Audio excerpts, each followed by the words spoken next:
नमस्कार दोस्तों, मैं आशीष राठौर आप लोगों के समक्ष उपस्थित हूं फिर से एक बार बड़ी खबर लेकर के।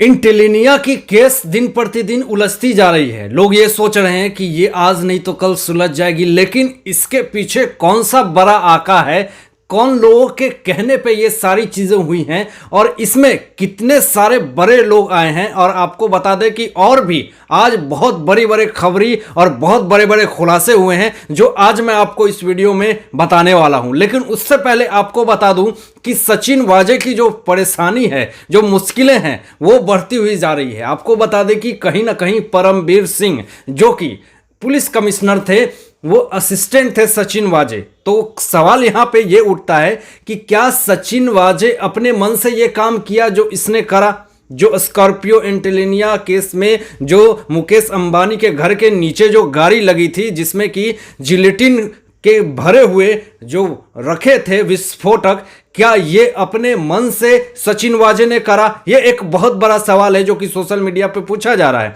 अब लोगों ने यह भी कहा कि हो सकता है कि किसी के कहने पे सचिन वाजे ने ये काम करा है। तो पूरी तरह से जो शक जा रही है वो जा रही है परमवीर सिंह पे, और परमवीर सिंह का नाम आते ही पूरी तरह से सत्ता गर्म हो जाती है। अब ये जो मुद्दा है वो पूरी तरह से पॉलिटिकल एंगल लेते हुए दिख रहा है। लोग अब ये सोच रहे हैं कि कहीं ना हमारी कुर्सी खतरे में है, कहीं ना हमारी कुर्सी चली जाए। अब बता दें दोस्तों कि देवेंद्र फडणवीस और उसके बाद अमित शाह जी के साथ एक मीटिंग हुई है जिसमें कि बहुत चीजों का खुलासा हुआ है। अब रिजाइन मांगी जा रही है अनिल देशमुख से कि वहां की अगर सत्ता तुमसे संभाली नहीं जा रही है तो रिजाइन दे दो। वहां जिस तरह का अंधा कानून और कानून जिस तरह से चल रहा है महाराष्ट्र सरकार में, जो कि पूरी देश और पूरी दुनिया देख रही है, पूरा माहौल गर्म हो चुका है, पूरा सत्ता गर्म हो चुका है। और ये जो कानूनी कार्रवाई जो हुई है जिसपे कि बड़े बड़े खुलासे हुए हैं, आपको बता दें कि सीसीटीवी कैमरा में पूरी तरह से सचिन वाजे का फेस आता है। और ये सीसीटीवी फुटेज को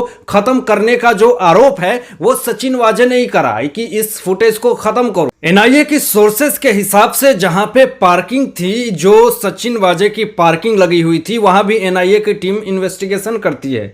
देन उसके बाद आपको बता दें कि सचिन वाजे के फ्लैट के नीचे लोगों से पूछताछ करी गई है कि सचिन वाजे का क्या कारनामा है, वो कैसा इंसान है। बहुत सारी चीजें सामने आई। देन उसके बाद आपको बता दें कि सीन को रिक्रिएट भी करा गया। यह भी बता दें कि स्कॉर्पियो जहां पे लगी हुई थी वहां पे भी जाकर के एनआईए की पुलिस टीम इन्वेस्टिगेशन करती है। बहुत सारी चीजें खुलासा आ रहा है। सवाल यहां पे यह उठता है कि एनआईए की पुलिस के टीम के हिसाब से कि सचिन वाजे का आका कौन है। जिस तरह से मनसुख हिरेन का जिस तरह से मौत हो जाता है, उसको मारने वाला कौन था? क्या मनसुख हिरेन को वो सारी चीजें पता चल जाती है जो उसे पता नहीं चलना चाहिए, इस कारण से मनसुख हिरेन की हत्या होती है? यह एक बहुत बड़ा सवाल है जो कि एनआईए की पुलिस टीम भी यह चीज जानना चाहती है। इंटेलिनिया के नीचे जो स्कॉर्पियो लगी होती है, किसने लगाया और किसके कहने पे इसको लगाया गया? उसके अंदर जो विस्फोटक पदार्थ रखे गए थे वो किसके कहने पे लगाए गए थे? आखिर उनका मकसद क्या था? एक बहुत बड़े क्राइम को रिक्रिएट करना था,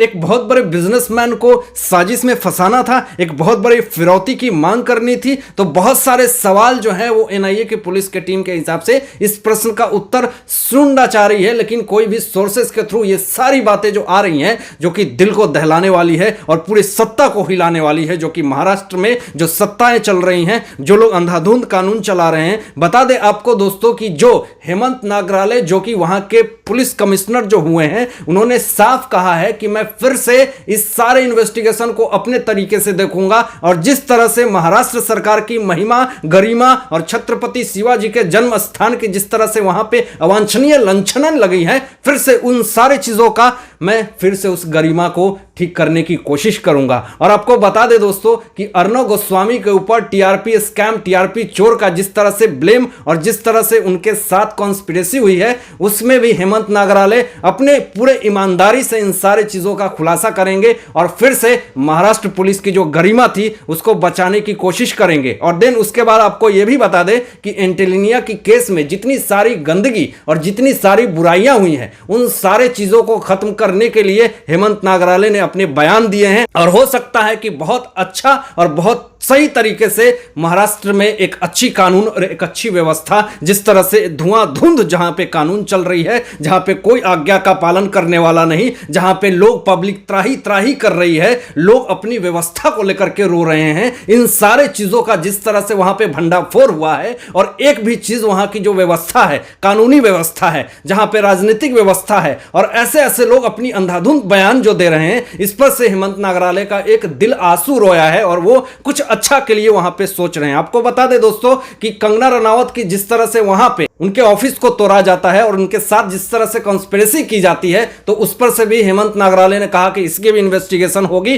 कि कौन इसमें किसके कहने पे ये सारी चीजें हुई हैं। तो ये एक अपने आप में एक बहुत बड़ी बात है। हो सकता है कि महाराष्ट्र में फिर से एक अच्छा कानून, एक अच्छा नियम, वहां की सत्ता अगर बदलेगी तो कुछ शुरुआत हो सकता है। जब वहां की सरकार का और जब सचिन वाजे और परमवीर सिंह का, जब बीजेपी के नेता लोग मिलकर के जब टेटुआ दबा रहे हैं, तो लोग छटपटा रहे हैं, लोगों की तिलमिली बढ़ गई है। लोग ये सोचने लगे हैं कि ये सब एक बदला लेने का एक षड्यंत्र है और कहीं ना कहीं शिवसेना के सत्ता को गिराने की साजिश है। दोस्तों आपको बता दें कि जहां गलतियां होती हैं, लोग आकर के वहां पे अपने असहमति नहीं सहमति जताते ही हैं। तो आज बीजेपी कहीं ना कहीं चाह रही है कि महाराष्ट्र में जो जंगल राज चल रहा है, हो सकता है कि इतने सारे चीज करने के बाद हो सकता है कि वहां की सत्ता और वहां की पब्लिक थोड़ी सी सेटिस्फाई होगी। तो इसके लिए बीजेपी अपनी पूरी कोशिश कर रही है। बता दें दोस्तों कि एक भला इंसान अर्णव गोस्वामी, एक सच्चा पत्रकार, एक अपने देश के रिपब्लिक राष्ट्रवाद की आवाज उठाने वाला के साथ ये परमवीर सिंह ने कितने सारे कॉन्स्पिरेसी,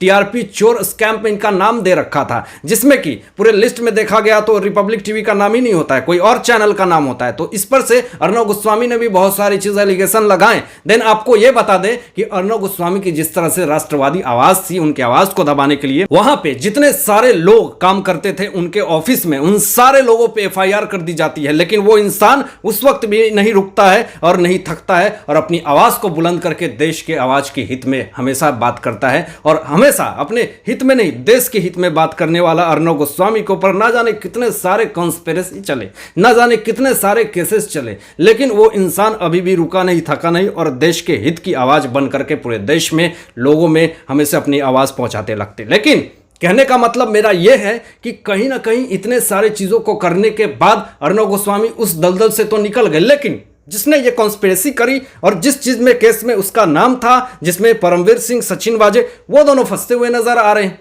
उन दोनों को हमेशा अपने टीवी पे भी अर्णव गोस्वामी ने कहा कि अगर तेरे से ये चीज नहीं होता है तो उस पद को छोड़ दे, इस पद की महिमा और गरिमा को खत्म ना कर। तो इस चीज का ऊपर वाले ने एक सही समय पे सही सॉल्यूशन दिया और पूरे तरह से आज पूरे सत्ता में उनका थूथू है और पूरे सत्ता में उनकी बदनामी भी है, और उनके बाद उनको पद से भी हटा दिया गया। लेकिन कहीं ना कहीं ये कर्मा इज कर्मा, और आज ये पूरी देश, पूरी दुनिया इस चीज को देख रही है और समझ रही है। अब दोस्तों ये देखना होगा कि आने वाले समय में सचिन वाजे की मुश्किलें और बढ़ती है या घटती है। घटने का तो नाम नहीं ले रही है, क्योंकि हर दिन एक नया खुलासा हो रहा है और लोग, एनआईए की police team, national investigation agency, यानी कि मैं आपको बता दूं कि ये एक ऐसी एजेंसी है जो कि आतंकवाद, भारत में पल रहे आतंकवाद गिरोह को ढूंढने का काम करती है। यानी कि अगर एनआईए की पुलिस टीम सचिन वाजे पे पड़ी है तो कहीं ना कहीं ये प्रूफ होता है कि सचिन वाजे आतंकवाद गिरोह का आदमी है, आतंकवाद के लिए तो कहीं नहीं काम कर रहा है।